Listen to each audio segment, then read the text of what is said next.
नमस्कार दोस्तों, core IPO आ रहा है 5 तारीख से और जिसका नाम है नॉलेज रियलिटी ट्रस्ट रिट्स। तो क्या इसमें अप्लाई करना चाहिए या अवॉइड करें, तो वीडियो को पूरा देखना और काफी चीजें आपको यहाँ पे समझ में आएगी। तो दोस्तों, जैसा कि मैंने आपको पहले से बताया कि सबसे पहले आपको कंपनी के बारे में पढ़ना होता है कि क्या कंपनी का बिजनेस मॉडल है। अगर बिजनेस मॉडल समझ में आता है तो ही आपको आगे चलना होता है। तो बिजनेस के अगर मॉडल की हम बात करें, रिट्स का मतलब होता है REIT रिट्स। जो भी लोग शेयर मार्केट में थोड़े से भी जानते हो वो जानते होंगे, रियल एस्टेट इन्वेस्टमेंट ट्रस्ट। यानी कि ये एक इन्वेस्टमेंट ट्रस्ट है जो आप लोगों से पैसा लेके रियल एस्टेट में लगा देती है और वहां से जो रिटर्न आती है उसको डाइवर्सिफाई जिस भी रेशो में आपने पैसा लगाया दे देती है। जस्ट लाइक के ये काम करती है म्यूचुअल फंड्स की तरह। जैसे म्यूचुअल फंड्स आपको बाजार में लॉन्ग टर्म में 10 से 12% रिटर्न देते हैं, ऐसे ही इनका भी जो हिस्टोरिकल ट्रैक रिकॉर्ड रहा है वो 8 से 10% का रहा है।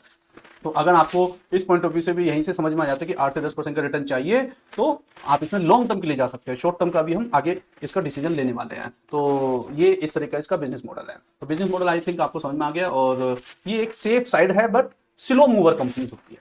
तो knowledge reality based book build issue है जो 4800 करोड़ रुपए का है और सारा का सारा फ्रेश इशू है और 48 करोड़ शेयर का है। और ये आईपीओ के हम डेट के बारे में बात करें, अगर आईपीओ की डेट है 5 तारीख को ये ओपन हो रहा है और 7 तारीख को ये क्लोज हो जाएगा। 5 बजे तक आप इसमें अप्लाई कर सकते हैं। अलॉटमेंट आपको 12 को मिल जाएगी, रिफंड आपका 13 को, डीमेट में शेयर्स आ जाएगी 13 को, लिस्टिंग हो रही है 18 को। यानी कि 13 से लेके 5 दिन का जो ये गैप है इसमें आई होप कुछ हॉलीडे होगा। ओके, यानी कि 15, 16, 17 ये 3 दिन छुट्टी है क्योंकि 15 का है फ्राइडे, सैटरडे, संडे और 15 का 15 इंडिपेंडेंस डे है हमारा। तो ये इसलिए ये 18 को लिस्ट हो रहा है। तो ये इसकी डेट्स की हो गई। अब एक बार इसका रिव्यू कर लेते हैं। फेस वैल्यू आईपीओ की डेट हम बता चुके हैं, फेस वैल्यू इसमें आया नहीं है। प्राइस बैंड की हम बात करें 95 से 100 रुपए का आ रहा है क्योंकि इन्वेस्टमेंट ट्रस्ट है तो वैल्यू कम ही रहती है और शेयर्स की भी ग्रोथ थोड़ा स्लो चलती है। लोट साइज देखिए 150 शेयर्स का है, काफी अच्छा है। ठीक है भैया, सेल्स टाइप फ्रेश कैपिटल है, इतने इशू है, लिस्टिंग हो रहा है एनएससी बीएससी पे। तो ये हो गया इसके बारे में बात।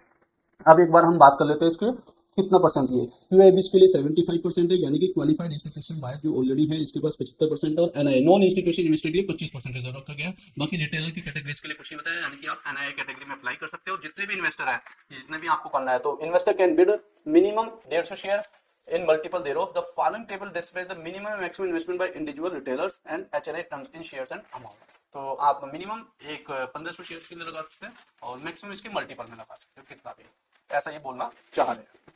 तो ये कंपनी के कुछ फाइनेंशियल एक बार हम देख लेते हैं और यहाँ पे कंपनी के बारे में जिन लोगों को डिटेल में पढ़ना है एक बार यहाँ पे आप देख सकते हैं। ये डिटेल सेक्शन जो हम आपको बताया कि पढ़ना चाहिए हमेशा, जिन लोगों को बिजनेस की नॉलेज नहीं है तो वो यहीं से मिलती है। इसका जीएवी है वर्थ इतना है और सेकंड लार्जेस्ट ग्लोबली ये लीज की कंपनी है, इंडिया की नंबर 1 है।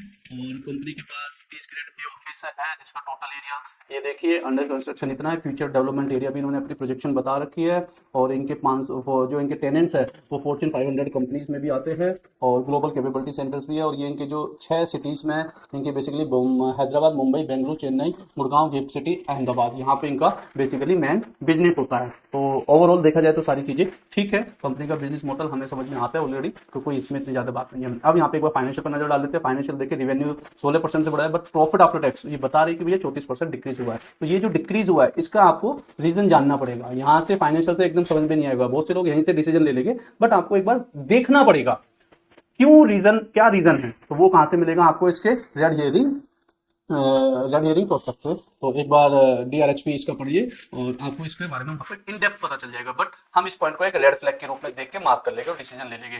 तो अगर 2023 के हम एसेट्स की बात करें तो 24,544 करोड़ थी और 24,768 करोड़ की हुई है। तो एसेट्स देखा जाए तो ठीक ठाक है बट इतना ज्यादा नहीं है। और यहाँ पे आप देखोगे एक पॉइंट, अगर 24 से 25 का कंपेरिजन देखोगे तो एसेट्स में यहाँ पे डिक्रीज हुआ है और इससे कंपेयर करोगे तो बढ़ा है। तो ये भी एक पॉइंट देखना पड़ेगा, यानी कि यहाँ पे कुछ एसेट्स कम हुई है, डिस्पोज ऑफ हुई है, क्या हुआ वो देखना पड़ेगा, क्यों एसेट्स कम हुई है। तो ये भी एक रेड फ्लैग आ जाता है। टोटल इनकम की अगर हम बात करें तो 3000 से लेके 4100 लेके गए और ईयर टू ईयर बेसिस पे ये बढ़ी है टोटल इनकम। चलो ये एक अच्छा पॉइंट है। प्रॉफिट आफ्टर टैक्स देखिए, अगर हम 219 से 339 गए और देन यहाँ पे ये गिरे 34% के, जो इन्होंने मेंशन भी किया हुआ है। इबिटा की हम बात करें जो सबसे मेन होता है अर्निंग, ये कंटिन्यूसली इंप्रूव हुई है, ये एक प्लस पॉइंट है। और टोटल बोरिंग की बात करें तो अगर 23 के कंपेरिजन में हम देखें तो कुछ कम हुई है, बट अगर 24 के कंपेरिजन में हम देखें तो ये बढ़ गया।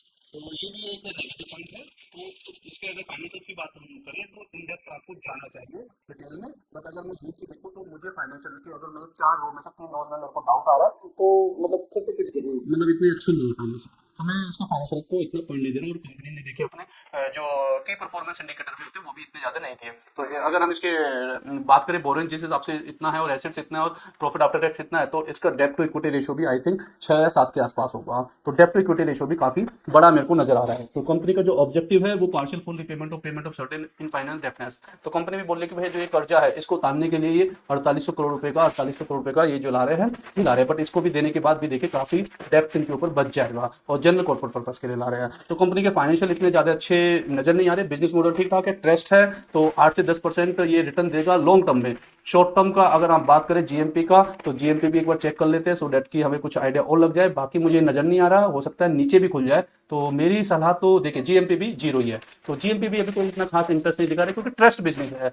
देखिए शेयर बाजार में पैसा जो जल्दी कमता है वो प्राइवेट कंपनीज में लगाने से कमता है, जो या गवर्नमेंट की थीम तो मोदी जी लेकर आए इसलिए अब आ गया, नहीं तो भेल 25-30 रुपए का ट्रेड हुआ करता था एक टाइम पे। तो चलिए वो तो कोई बात नहीं, वो हमें थीम पकड़नी होती है जिस समय जिसका रुख होता है।